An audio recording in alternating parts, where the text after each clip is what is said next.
Today, I will talk about the basic idea of compound interest, why it works, kind of how it works.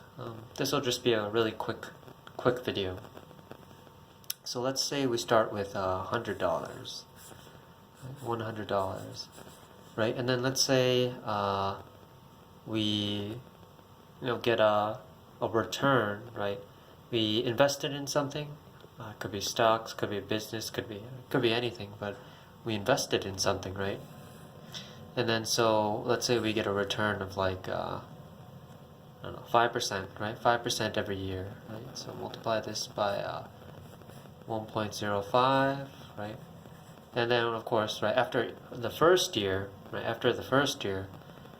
gonna end up with $105, right? $105 in the first year. And then of course, right, as we as more years pass, right, assuming that the return is always the same, right? We're just gonna do 100 times 1.05 times 1.05, right? And then now that's gonna be I don't have a calculator, but I think it's gonna be about 1.075, so it'll be a little bit more. It'll be like it'll be like 112, 111, 112-ish dollars, right? And then so on and so forth. So it's just going to be, right, every year we're just multiplying 100 times 1.05 to the n, right? N is the number of years. And then, of course, but with compound interest, right, what actually happens, the cool thing that happens about compound interest is, so let's say we start off with, with $100, right? So now, if we want to compound it, or if we want to, let's say, make annual contributions, right?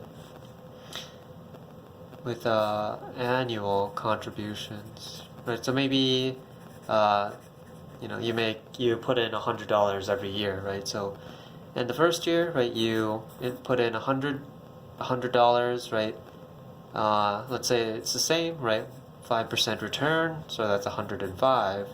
But then afterwards, second year, right, you put in another $100, right? So you have $105 plus $100, right? The new $100, and then multiply this whole thing times 1.05, right? And that'll be around 215, something like that, and then so on and so forth, right? Every year it's gonna keep increasing.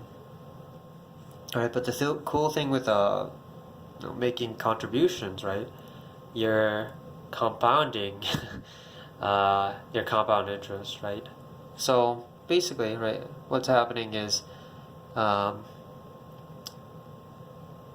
you're just adding up successive amounts of compound interest, right? So what I mean by that is, so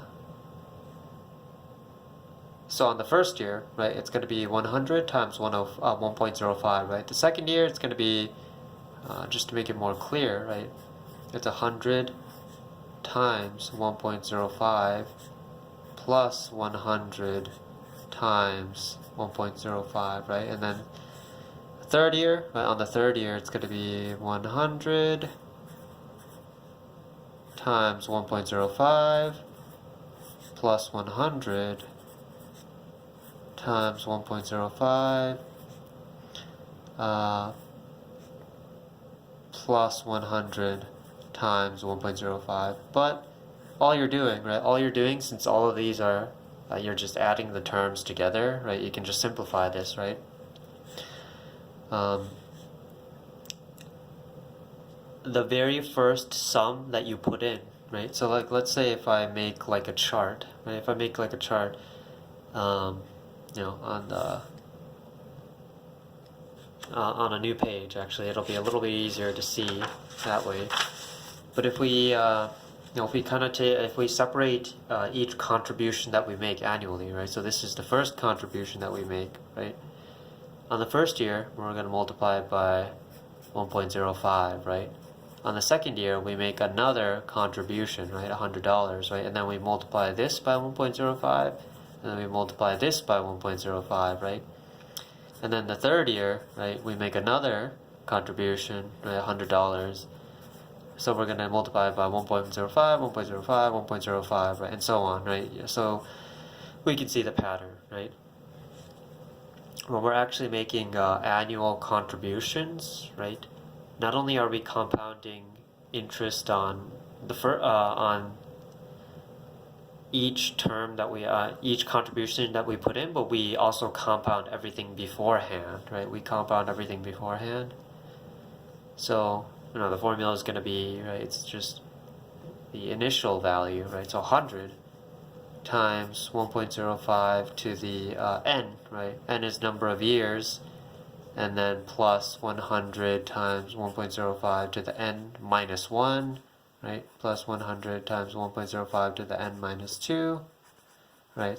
Dot, dot, dot. And so the cool thing is, right, now you have successive pieces, right? Successive pieces that you're compounding, right? So just like at the famous quote, right? Time in the market always beats timing the market. And then, yeah, just like I think it was, well, could be apocryphal, right? Could be a misquote, but just like Einstein said, it might be a fake quote. No, compound interest is the 8th wonder of the world.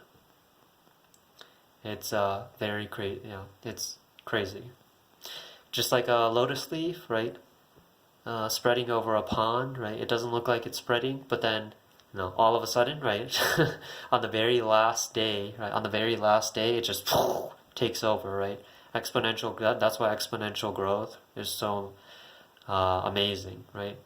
Yeah. It doesn't look like anything's happening, and then boom, right? It just like skyrockets, and that's exactly compound interest, right? It takes a while, right? It looks linear, right? It looks linear. It just looks straight, like a straight line, until boom, right? The compounding now adds up, right? It adds up massively. So yeah, that's the rule of compound interest. And that's just the simple math behind compound interest.